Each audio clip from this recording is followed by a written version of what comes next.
Data से जुड़ी खबर से करते हैं, क्योंकि डेटा आजकल चर्चा में है। सरकार पर निशाना साधा है, तंज कसा है शशि थरूर ने कि जिस सवाल जो डेटा को लेकर सरकार से पूछे जा रहे हैं संसद में, उसको लेकर जवाब मिल रहा है कि इससे जुड़ी हुई जानकारी नहीं है। संसद में सरकारी जवाब जो किसानों की खुदकुशी को मिला, उसमें कहा गया कि राज्य नहीं दे रहे हैं आंकड़े।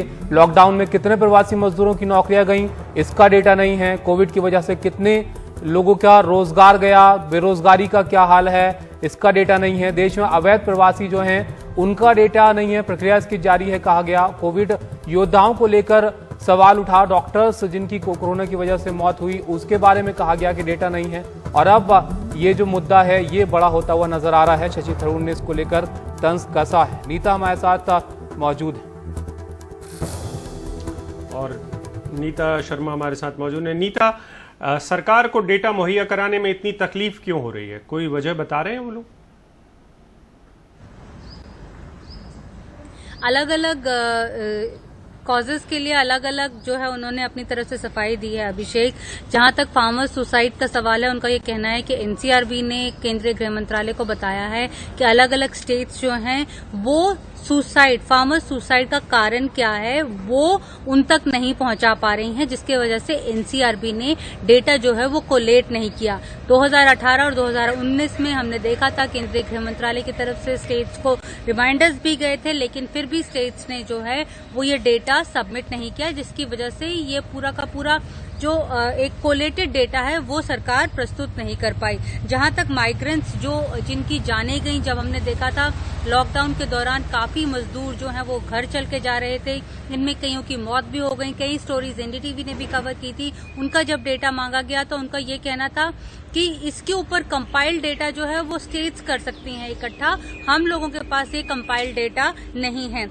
इलीगल इमाइग्रेंट्स, ये सरकार के लिए एक बहुत बड़ा मुद्दा है, क्योंकि हमने देखा है सिटीजनशिप अमेंडमेंट एक्ट को लेकर जिस तरह से राजनीति हुई, जिस तरह से उसे संसद में पास कराया गया, उसके बावजूद अब सरकार कह रही है कि इलीगल इमाइग्रेंट्स जो हैं उसका डेटा उसके पास नहीं है। उसकी वजह ये दे रही है क्योंकि ये ऑनगोइंग प्रोसेस है और जो फिगर्स हैं वो कभी बढ़ती हैं कभी चढ़ती हैं, इसलिए वो डेटा जो है वो शेयर नहीं करना चाहती। Number of deaths of Covid warriors, ये एक ऐसा जो है एक इशू था जो बहुत भावनात्मक था, क्योंकि जो कोविड वॉरियर्स थे, पुलिस थी, चाहे डॉक्टर्स थे, नर्सेज थी या सफाई कर्मचारी थे, वो उसके बारे में बार बार सरकार की तरफ से ये बयान आ रहे थे कि ये हमारे कोविड वॉरियर्स हैं जो पैंडेमिक को रोक पाने में हमारी मदद कर रहे हैं। तो बावजूद इसी केंद्रीय सरकार ने संसद को बताया कि उनके पास ये भी डेटा जो है वो नहीं है। इसे लेकर काफी विवाद भी हुआ था।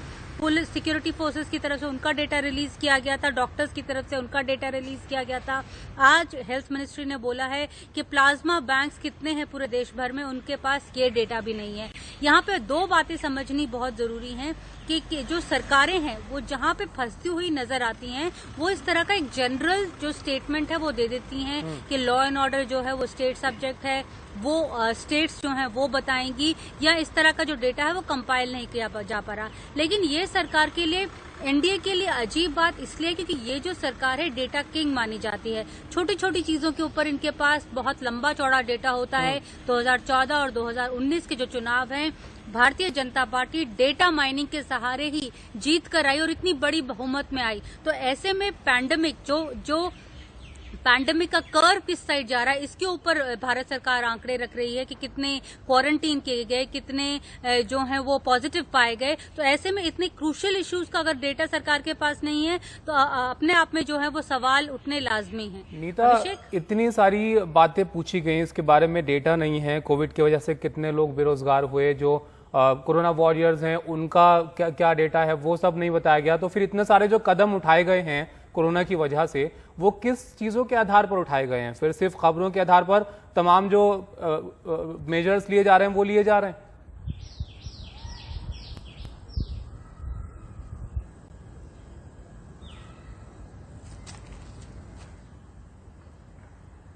नीता, अगर आप सुन पा रही हो तो डेटा को लेकर अब इतने सारे सवाल उठ रहे हैं। अगर जानकारी नहीं है इन सब चीजों की, कितने लोग बेरोजगार हुए, तो उनके लिए जो राहत के कदम उठाने की बात की जा रही है, तो वो फिर किस आधार पर उठाए जा रहे हैं?